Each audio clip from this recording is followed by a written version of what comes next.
Having trouble with a Grosse Tete optional boss in Expedition 33? Have we got the guide for you? We're going to give two different methods, but just a warning. There are endgame spoilers in the back half of this video. We'll start with a non-spoilery method you can use as soon as you find the boss in Act 2, but for alternate methods, we'll need to spoil some endgame elements. I won't be talking at all about story stuff, mainly just tools you can use once you reach the endgame, but since even the backdrop of the fight after a certain point can be a bit spoilery, I'm warning you now. We'll throw up another spoiler warning when the spoilers actually start. You can find Grosse Tete right here outside Coastal Cave once Eskia learns the ability to swim and you get through the Forgotten Battlefield. Whichever method you choose to use to beat it, it's best to wait until you recruit Minoko, as you can't learn the boss's skill unless he's in your active party. Keep in mind, with the flexibility of builds this game offers, there are a ton of ways you can take on any enemy.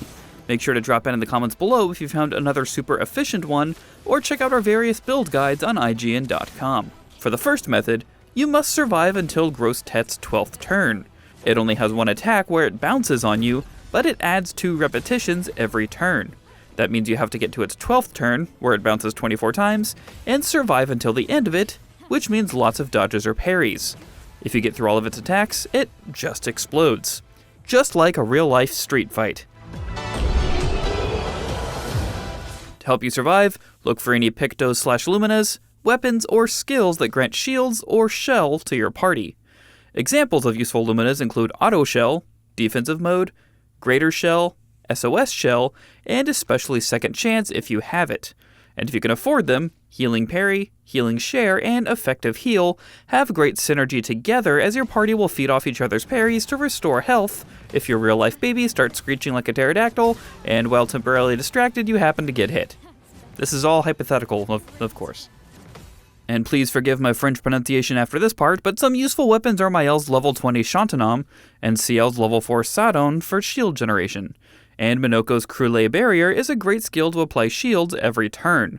You could also use an offensive skill that applies Powerless, something like Clair Enfeeble, if you have it. And then you just have to do what you can to survive until Grosse Tete gives itself up.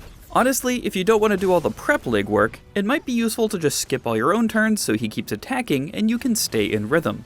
Listening for the whooshing sounds that happen right before each attack lands helps get the timing, as Grosse Tete will vary when each bounce lands. Careful, Mael. That's better.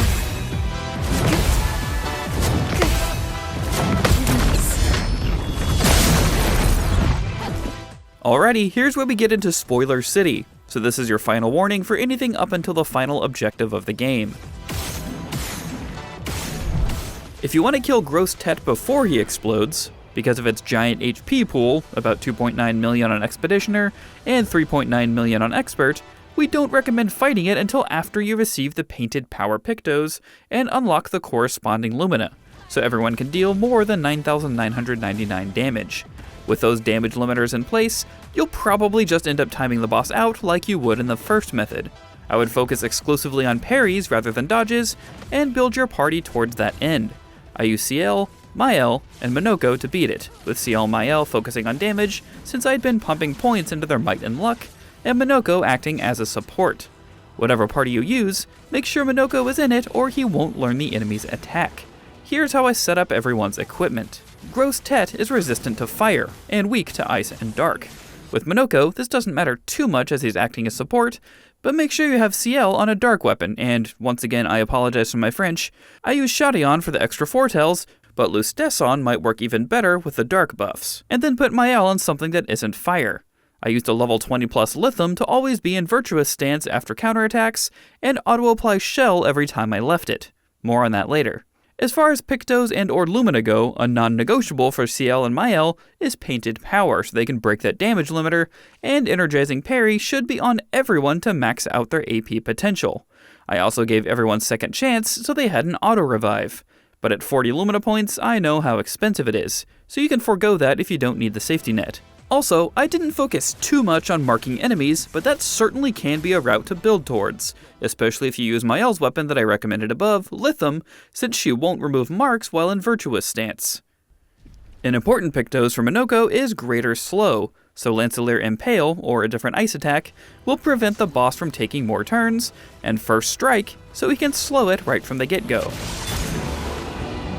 The rest of my points I spent on buffs to counterattacks and Lumina that granted more AP, so he always had enough to cast Lancelier Impale and reapply Slow. For CL, I had more Lumina points available since I used Second Chance as a Pictos, so I continued to buff counterattacks and did everything I could to deal more damage at the price of taking more damage.